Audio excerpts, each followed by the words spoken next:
Hey guys, well, I took the plunge.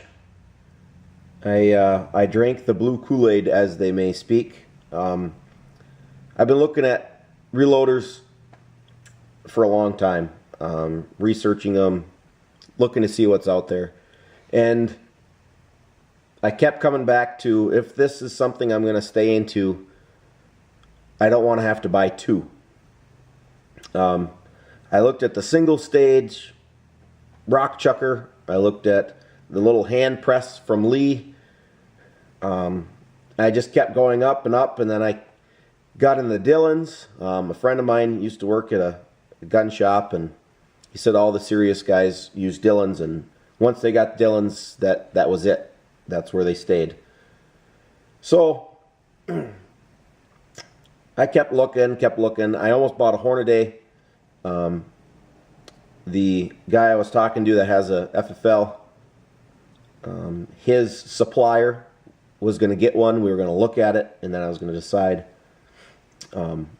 Supplier never got back to him or something. So I went to one of our local gun shops. Excuse me. And they had the Dillon 550B, or actually this one is the new one, the 550C. It's funny, the box just says 550C, but where the B was is a piece of white paper glued over it and a C printed on it. So I don't know the complete differences. I haven't really looked. They just said they got them in within a couple months. And that's kind of what I decided to go. It was quite a bit of money up front. Didn't really want to spend that much. But also I didn't want to spend this much 7-8 months from now if I'm really into it. I looked at used ones online. I can get my money back out of it. If this is something that I'm not going to stay into, something I don't like, something that's just going to take up too much of my time that I could be putting elsewhere, I know I can sell it and not really lose a whole lot. So that's the reason why I went with the Dillon right off the bat. I think that was a good choice. I hope it was a good choice. We'll see. I went with the manually indexing instead of the 650. Mainly because I'm new to it, never reloaded before in my life, and I could see myself just getting ahead of myself. You know, thinking, this is pretty slick, and just starting to rock and not paying attention. I think this will help me pay attention a little bit more and help me into the sport, into the hobby. So what I have is some Acme bullets.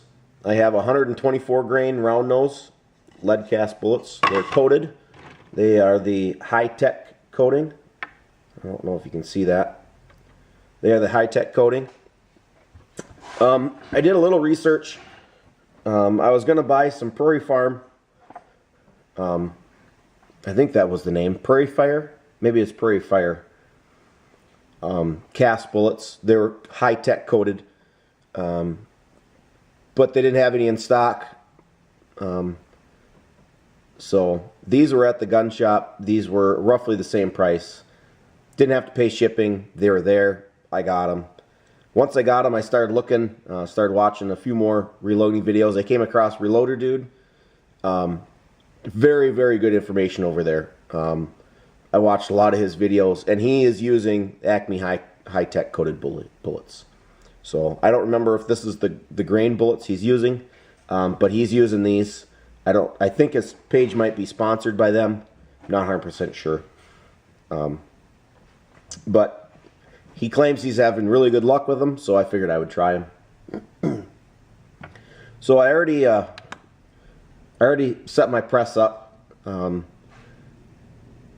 My first time setting it up, take your time. I was really, really anal about making sure I had everything the way the book said, the way people online were talking about. I tried to research as much as I could before I just open the box and, you know, ram shells through it. So that's where we're at with that. I believe I'm all set up. My powder charge is set up. My decapping resizing, my bullet seat, and my crimp die. They're all set up. My pins are back in. My manual index is indexing. I just have to load some primers. Load some primers and go from there. I'm going to probably check the powder charge. You know, I've checked the powder charge with an empty case probably 10 times in a row, and I'm getting the exact same reading. So I'm just going to stick with that. I'll run 10 rounds. I'll check it again just to make sure there isn't a big change or a variance.